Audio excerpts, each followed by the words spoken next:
Welcome back to another episode of Real Estate UnRaked. Brace yourselves, because this October, we're serving up some spine-chilling real estate tales. Have you ever wondered what happened when a dream home turns into a bit of a nightmare? Well, fear not, because the Rakers Home Group knows how to turn those haunted house horrors into happily ever afters. Let's dive into the spooky side of the market and have a little fun along the way. All right. Well, everybody, welcome to this episode, number 6 of Real Estate UnRaked. And today, we have Brittany Michael, Dawn Marie Hughes, Dane Cousins, and, of course, me, Eric Rakers. Hello. Hello. How's everybody? Oh, boy. Well, I'll tell you what, this is my favorite time of the year. I love Halloween. So why not mix it with a little bit of professionalism? I love it. So we're going to talk about, real quick, we're going to jump right into the scary stories of real estate. And we have some pretty good ones. Dawn, did you want to jump in? You had a couple of them. You like talking about the scenarios of it. I've got a story, but let's hear what you got to say. This is great. Yeah, mine is just super general. Like when your lender forgets to tell your buyer not to buy anything. Don't buy anything. Don't buy a boat. Don't buy a car. Don't buy new furniture. Don't open a credit card. Do not spend money. Don't do it. Don't do it. I know. Nothing worse than saying, ooh, open a brand new big screen TV. Go to Best Buy. 0% financing. Let's go. Right. Right? And then you're at the closing table and the closing title agent comes in and says, "What did you buy?" Right? What do they do before they close on every deal? They rerun through underwriting and rerun your credit to make sure you didn't buy anything. So. Yes. So you can't get away with it. There's nothing worse than somebody pulling up to close on a house and they pull up in a brand new car. Oh my gosh. That's more of a horror story for us. But then whenever it hits the client, they're like, "What?" I'm like, "I told you." So, yeah. Well, I'll tell you what, I've got a real estate scary story. So y'all brace yourselves. All right? So this just recently happened. Let's say that we're halfway through a deal, 3 weeks into it, the appraisal comes back. And that appraisal is below value. So what do? Tide water. Let's just say this was interesting, okay? Because the seller thought it was done. The lender thought it was done. The buyer thought it was done. But you know who didn't think it was done? Us. And we got through it all. We were thinking about doing the renegotiation. We went through to see if we could fight the appraisal and get it to value to what we did the offer for. A week went by. That didn't work. We look at the appraisal again, and we renegotiated some terms. We got both the buyer and seller to agree on some stuff. And then we find out there's some contingencies for repairs. Okay? That put a huge wrench in the gears. And we decided, okay, what are we going to do? So I told the teammate, let's go ahead and give the listing agent a call. I'm going to have a conversation with him. And when we had a conversation with the listing agent, she's like, "Oh my gosh, what are we going to do? This is done." I said, "No, it's not. Let me tell you what we're going to do for you, okay? We already know the seller has already given a whole bunch. So we're going to help the buyer out, and we're going to help this deal out just because we want to make sure that the seller and the buyer both get what they need. And we're going to drive down to Deltona, Florida, because that's where it was at, almost 2 hours away. And we're going to fix these stucco repairs and paint." So the lender helped us out because they missed it. The buying agent missed it. The listing agent missed it. We all missed it. Why? Because everybody thought this deal was done. So I made the commitment. The seller agrees. We go down there. The lender goes ahead the day before, gets the paint for me. So when I show up to the property, it's there. I go ahead and make the repairs that the appraiser suggested, but then I overdo it. I'll go through the entire house. I hit everything. I think I found a dozen more things. All right. I hit this. Everybody's happy. The next day, we send all the pictures to where we need to. The appraiser goes out early, re-inspects it, does a once-over, and says, "You're good to go." Listing agent calls us, says, "We're the best ever because we're great." Guess what we're doing? We're closing on the house this week. Awesome. Right? That's awesome. How many real estate agents do that? Not very many. Yeah. You'd be Few and far surprised. between. And let me ask you this. Why do you think that that's important for us? We go the extra mile. it just shows how true we are to our connections and to our customers and to getting the deal done. Absolutely. No, you're 100% right, Don. And yes, we truly care about the relationship. We truly care about the buyer experience and even the seller experience when you list with us. That's what's important to us. So we're going to do everything we can. So I tell you what, even if you're on the 1 yard line and you think there's no way it's going to happen, we're going to get it done. We just are. I'm not giving it up until it's over. I think I brought up the Mighty Python movie with the knight, saying it's just a flesh wound. You know? Right. We're not going to give up. So, yeah, that's it for the scary story for this week. However, there is one other scary thing, and Brittany pointed it out when we went to a new community. And Brittany, what's that scary thing? All right, let's be for real for a second. Could you picture yourself walking into a house like, oh my goodness, love it, and then you see betta fish wallpaper in the kitchen? What color was it? Was it orange? No, it was like a light blue background with betta fish. And there was a million betta fish. A million of them. I'm not kidding. And it was the way that they had the whole living room and the kitchen set up. It was a lot of color. And then you had this very busy wallpaper. And it was absolutely hideous. It probably would have made my head hurt as a designer, honestly. It frustrated Brooke and I. Not like actually frustrated, but it was like, guys, we could have had so many better options for wallpaper, and y'all chose betta fish. That's a kid's pet, not a wallpaper. So not all new construction is created equal, correct? No. It's like, come on. We either no wallpaper, just don't do that. There's much better options than that. Well, it looks like we're a team that looks out for new construction designers as well. So I can just assure you if the wallpaper or whatever looks bad, it's not getting put on social media. Well, I'm going to tell you right now, Brooke or Brittany are going to tell you guys if you got a right house or not. It's because they're going to point out that wallpaper and they're going to let you know about it. Absolutely. Yeah. That's great. Absolutely. It can be removed. Yes, it can. It's amazing. And you know what? I know how to do that too. I say we could do that. Yeah, we can. There's nothing that we can't do. That's what I love about this team. We're going to jump into something that's truly important for the buyers, especially if you're a previous homeowner. And we're going to actually cover two things. We're going to cover the homestead exemption, but then we're going to talk about something that's even more important, because if you're a previous homeowner and you have already done the homestead exemption, we're going to talk about what you're going to do to benefit from it with portability. And Dawn, you ran into this. Let's talk about this a little bit, because this is huge for everybody. Yeah, so I had an open house this weekend, and I had buyers come through that were already represented by another agent, and we just got to talking about what their goals are and what they're going to do.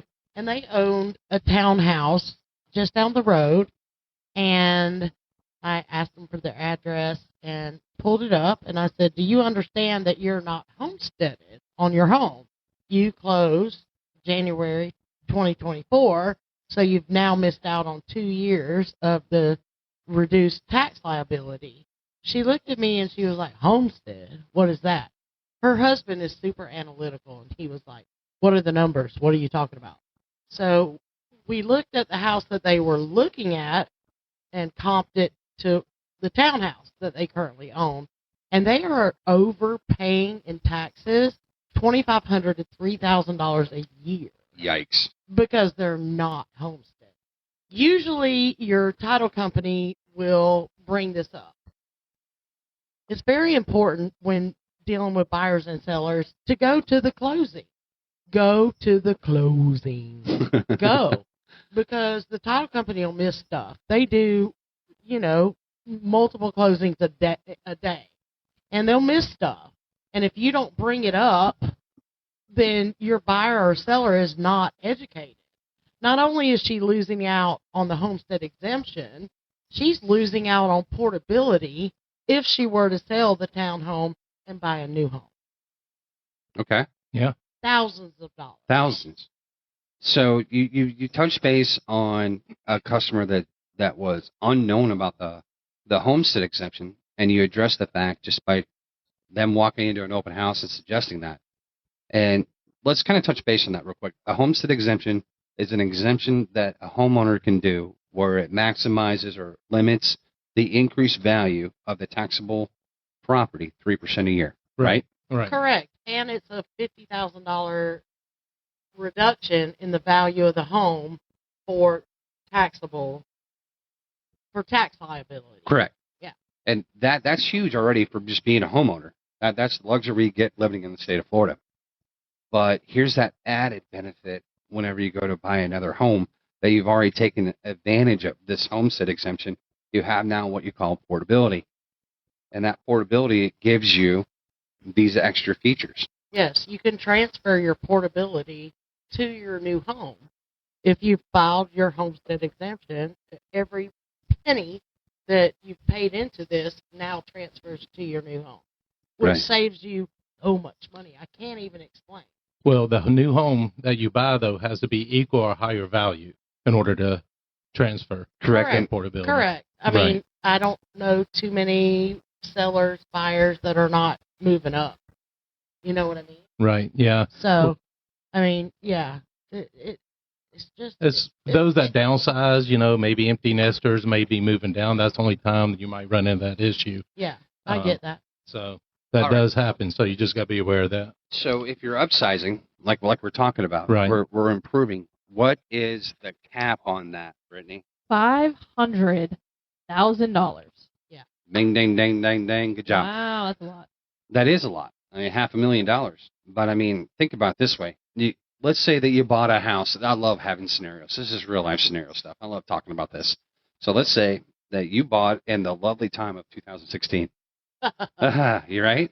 All right. You get a great house, and obviously most people don't want to get rid of it right now because they probably refinanced in 2020 or 2021 and got the great rate. Right. Well, guess what you got, Mr. Customer? Portability. That and what else? Equity. Equity. Lots Yeah. of Lots equity. of equity. So don't worry about that interest rate. Let's just get you into a home that you want, because right now you have zero competition in the market because nobody else is buying that want to buy. I mean, you've got less competition out there right now is what I'm trying to say. Right. Okay. But you've got two things working for you. You can save money on taxes, portability wise, and then you got your equity. This is important for everybody to know this, because if you see the tree beyond the forest about what we're doing right now, this is the perfect time to buy a home. Oh, absolutely. Don't listen to all the blam and glam that the interest rates aren't where they're at, this and that. We know how to help you get the best deal in the current situation. There's no doubt. Right. Don, I loved what you did for the customers that weren't really even your clients at the time. You were just educating somebody, which is awesome. Yeah, 100%. We were just having a conversation, and this is what I live for in my business, is to just educate and bring new information to anybody that wants to hear it. No, I love that. So, yeah, hopefully we explained portability pretty good. I think that, again, if you want more questions about that, obviously give any of us a call. We'll be able to help you and explain it more. But we're going to jump in to our featured property this week, our featured area, Northeast Florida. I say featured property. You go to our website and see all our listings. You see our featured properties. But we're going to jump into and highlight a really, really historic area here in Northeast Florida. And I think it's really important because a lot of people cater to this area because it's so close to the city. But yet, I don't hear a lot of people talking about it unless you live there. And Dawn, you actually reside in this area, and I'm really excited to talk about this. Yeah, I do. I love living in the Riverside, Avondale area. I mean, the historic vibes, the charm, the walkability, all the parks. I mean, you can go anywhere on a bike or on foot and just meet new people. The neighbors are amazing, and it's growing. There are investors coming into the neighborhood and tearing down the old abandoned homes and building new construction. I've seen every new construction home in the Riverside, Avondale area in the last 30 days, and there's a lot going on. There's a lot. Yeah. There is. Yep. You know, that's one of the things that you see. I mean, I see this in historic Springfield whenever you see businesses that come and go, but when they start staying, it's established. It's going to become into something. We've never had to worry about that in Riverside. No. Riverside has always had that establishments that people flock to. Right. The shops, the restaurants are all amazing in that area. And I hear that a lot, Don, that you had talked about the walkability of things. And this truly is. Yeah. Beyond the restaurants and the shops and the bars and all of that, What I love about Riverside Avondale area right now is the parks. The city and the county is investing money in all of the parks. Boone Park just got a complete makeover. They were done in 2 weeks. Oh, wow. 2 weeks. And it's the best park I've ever seen. It's insane. I can walk to it. It's like a block and a half from my house.